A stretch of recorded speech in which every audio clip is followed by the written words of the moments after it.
The message arrived while I was standing in our kitchen, watching the coffee turn from black to brown.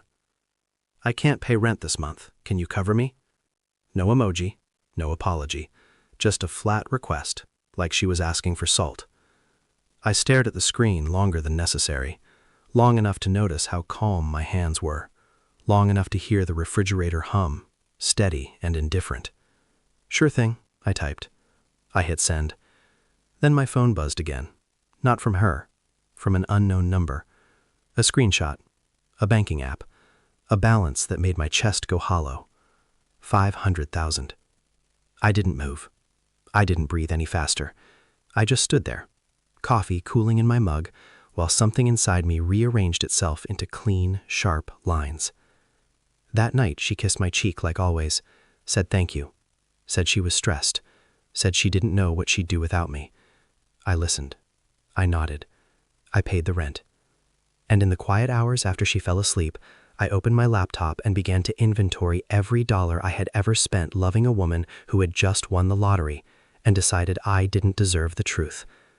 I replayed the last 6 months like security footage, her sudden secrecy with her phone, the way she deflected when money came up, the casual lies, small ones, the most dangerous kind. I'm short this month. Work's been slow. I'm just tired. I had believed her, because belief was cheaper than doubt, because trust is easy when you think you're building something together. But now the numbers told a different story. I didn't confront her. Not yet. Confrontation is what people do when they want answers. I already had one. She had won, she had hidden it, and she had let me keep paying. Rent, groceries, utilities, while she smiled and called herself broke. That wasn't forgetfulness. That wasn't fear. That was strategy. At night, I lay beside her and listened to her breathe, steady and untroubled. I wondered when she had decided I was temporary, when she had decided that $500,000 was safer without me knowing. The betrayal wasn't the money. It was the mat. I became careful. I saved receipts, bank statements, transfers, screenshots. I reconstructed our financial history like a forensic report. Every, I'll get you next time. Every, can you spot me? I smiled when she talked about the future, about trips we might take, about moving somewhere nicer once things improved. They already had. I checked local records, lottery announcements, public claims.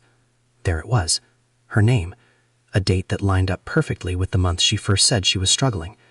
I learned about common law partnerships at 2 a.m, the house silent, except for my typing, how shared expenses could matter, how support could be calculated, how money didn't magically become untouchable just because someone lied long enough.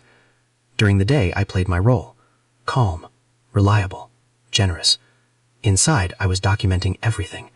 I wasn't angry. Anger is loud, sloppy. I was focused. I packed my bags on a Tuesday, not in a rush, not dramatically. I folded my clothes with care, left the apartment cleaner than I found it. On the kitchen table, I placed a single envelope. Inside, a note. I know about the lottery. Nothing else. I didn't wait to see her read it. I was already gone, already sitting across from a lawyer with a folder thick enough to speak for me. When she called, her voice was unrecognizable, confused, then frantic, then pleading. Why didn't you just talk to me? I let the silence stretch. I did talk to you, I said finally. You just didn't tell the truth. She cried. She swore she was going to tell me. She said she was scared. She said she didn't mean for it to go this far.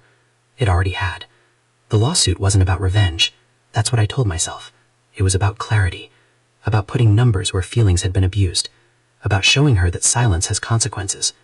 When she realized common law rules applied, when she understood that shared life leaves a paper trail, the panic set in. She tried to negotiate, tried to apologize, tried to rewrite history. I didn't raise my voice. I didn't insult her. I just let the evidence speak. Every transfer, every receipt, every month she said she couldn't pay while sitting on $500,000. The power wasn't in taking her money. It was in watching her understand that she had underestimated me completely. I don't know how much she lost in the end. I stopped caring once the truth was acknowledged in writing. I moved into a smaller place, lighter, quieter, my life reduced to what I could carry without lying to myself. Sometimes I think about the moment she decided not to tell me, the exact second she chose comfort over honesty. That was the moment we ended. I didn't destroy her. I just stepped out of the story she was trying to write and forced her to face the one she'd been hiding. Some losses don't look like explosions. They look like silence, and I've never slept better.